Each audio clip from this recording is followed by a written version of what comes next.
저는 석경AT의 임형섭 대표이사입니다. 저희는 나노 소재 전문 기업으로서 제조, 생산, 판매, 연구 개발을 담당을 하고 있습니다. 저희 회사 제품의 중요한 부분은 바이오 부분, 또 전기전자 부분, 코팅 부분, 기타 어플리케이션으로 나눌 수 있고요. 그 중에서 바이오 부분에 주력을 하고 있는 것은 덴탈 소재하고 화장품용 소재입니다. 여러분 아시다시피 덴탈 소재의 조형성을 갖고 있는 YBF, 그 다음에 화장품 소재의 TiO2, 징크 옥사이드, 이런 제품들에 대해서 제조, 판매를 하고 있는 회사라고 말씀드릴 수 있겠습니다. 제품 개발을 목적으로 했던 건 아니고, 제가 공부를 한 것이 무기재료 공학을 전공을 했는데, 무기재료 공학을 가지고 과연 우리나라에 도움이 될 수 있는 분야가 무엇일까를 고민을 많이 했었습니다. 그 고민한 것 중에 소재 분야, 특히 무기 소재 분야를 나노화를 하면 충분히 경쟁력 있는 회사를 만들 수 있겠다라고 생각을 하게 되었고요. 그 시장 조사를 해보니 그 무기 나노 소재에 대한 시장이 거의 전무한 시절이었습니다. 그래서 그것을 목적으로 기업을 만들면 좋겠다라고 생각을 해서 창업을 하게 되었습니다. 가장 어려웠던 것은 시장의 신뢰를 얻어내는 일이었습니다. 서플라이 체인상 소재 기업인 경우에는 부품을 만드는 기업이나 제품을 만드는 기업에 납품을 하게 되는데요. 그 제품을 만드는 기업이나 부품을 만드는 기업들이 가장 중요시 보는 것은 기업의 영속성입니다. 스타트업 기업들이 가장 어려워하는 것이 그거이기도 할 거라고 저는 생각을 합니다. 스타트업 기업에서 물건을 만들면 저 회사가 5년 이후에도 성장을 할 수 있을까? 라고 하는 것을 제일 관심 있게 쳐다봅니다. 예를 들어서 서플라이 체인이 무너지면 원료가 공급이 안 되기 때문에 여태까지 5년 동안 노력했던 게 다 허사가 되고 말기 때문입니다. 그 시장의 신뢰를 얻어내는데 걸리는 시간은 5년, 심지어는 10년이 걸릴 수도 있는 얘기이기 때문에 이렇게 가장 어려웠다고 말씀을 드릴 수 있고요. 그거를 극복하는 과정에 고객에 대한 신뢰를 얻어내는 것이 또한 어려웠다고 말씀드릴 수 있습니다. 장애가 가장 컸던 것은 자금이었죠. 스타트업 기업들이 제일 부족한 것이 자금이니까요. 또 하나 R&D의 역량을 계속 성장시켜 나가는 방법이 그거를 극복했던 원동력이라고 생각을 합니다.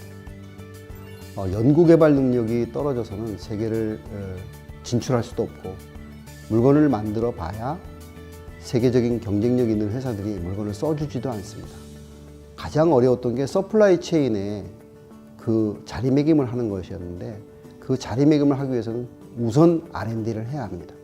R&D가 뒤떨어지는 소재기업은 소재기업이라고 말할 수가 없을 정도입니다. 그래서 저희 회사의 가장 큰 경쟁력은 R&D의 경쟁력이라고 말씀드릴 수 있겠습니다. 제품을 분석을 해보면 나노 소재를 많이 사용을 하고 있는 게 현실입니다. 그런데 그것을 하는 시장의 플레이어는 그렇게 많지 않은 상태이거든요. 그래서 저는 그쪽에 역점을 두고 사업을 시작을 하면 그 시장에서 1인자가 될 수 있겠다라고 생각을 했었고요. 그 제품의 사용 목적이 아주 유니크한 분야에서만 사용할 수 있다면 크지 않은 회사로서 강소기업이 될 수 있겠다라고 생각을 했습니다. 그래서 제가 창업을 하게 되었고요. 저희가 나노 소재를 하게 된 가장 중요한 목적은 이미 선진국에서는 제품화를 다 하고 있었기 때문에 나노 분야에서 발현되는 신기능의 제품이 아니면 시장을 뚫고 나가기가 되게 어렵다고 판단을 했습니다. 그래서 나노 소재의 전문 기업으로 거듭나야 되겠다라고 생각을 하고 나노 기업, 나노 소재, 나노 제품만 핸들링하는 기업으로 태어나게 된 거죠. 두 번째는 나노 소재 기업의 전망인데요. 나노 소재의 가장 중심이 되는 것은 제가 보기에는 5G라고 생각을 합니다.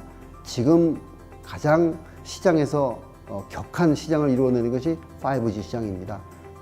한국은 지금 현재 사용하고 있는 것이 마이크론이나 서브마이크론의 제품을 많이 사용하고 있지만 이미 일본이나 독일의 선진사에서는 나노 사이즈의 제품들을 많이 사용하고 있기 때문에 그 제품을 이뤄낼 수 있는 나노 소재의 시장은 굉장히 밝다고 말씀드릴 수 있겠습니다. 저희 회사에서는 코어 테크놀로지를 기반으로 한 기술의 다변화를 하고 있고요. 두 번째로는 시장의 니즈를 정확하게 읽기 위해서 선 마케팅을 전개하고 있습니다. 예를 들어서 선 마케팅이라 하면 고객이 무엇을 필요로 하는 것을 먼저 파악을 하고 고객이 그 필요성을 느끼기 전에 물건을 만들어서 고객한테 전달하는 것, 이걸 선 마케팅이라고 말씀드릴 수 있고요. 기존에 가지고 있던 코어 테크놀로지를 성장 발전시켜서 향후에 먹거리를 창출하는 것에 목적을 두고 있습니다. 중요한 것은 고객이 어떻게 움직이느냐를 먼저 파악하는 것이라고 생각을 하고 고객의 니즈에 충실해 임하고 있습니다. 첫 번째는 전문성입니다. 전문성 중에서도 기술력이 기반이 되는 전문성을 가졌으면 좋겠다고 생각을 합니다. 처음에 사업을 시작을 하면 창업자가 개발과 제조를 하게 됩니다. 그때의 전문성이 가장 우선시 돼야 제품 개발에 문제가 없다고 생각합니다. 두 번째는 인내심입니다. 주변에는 자신을 도와주려고 하는 사람이 굉장히 많지만 그 모든 것을 다 자기가 받아들일 수는 없기 때문에 참고 기다릴 줄 아는 힘이 있어야 된다고 생각합니다. 세 번째는 시장을 보는 눈이라고 생각합니다. 보통 창업을 하면 내가 만들면 모두 다 내 것을 써주겠지라고 하는 착각에 빠지게 되는데 그 착각을 무너뜨릴 수 있는 것은 시장을 보는 안목이 있어야 되기 때문이라고 생각을 합니다. 그래서 첫째가 전문성, 둘째가 신뢰, 셋째가 안목이라고 생각합니다. 저는 첫째, 서두르지 말라라고 말씀드리고 싶습니다. 보통의 기업들은 서둘러서 망하는 경우가 대부분입니다. 서둘러서 좋은 점은 하나도 없으니 좀 시장을 기다릴 줄 아는 눈으로 천천히 시장을 지켜보는 게 중요하고요.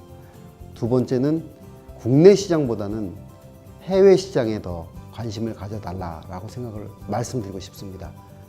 중요한 것은 우리 국내 시장보다 해외 시장에서 나노 소재를 더 원하기 때문입니다. 세 번째는 기술은 보지 마십시오. 먼저 시장부터 보십시오. 라고 말씀을 드리고 싶습니다.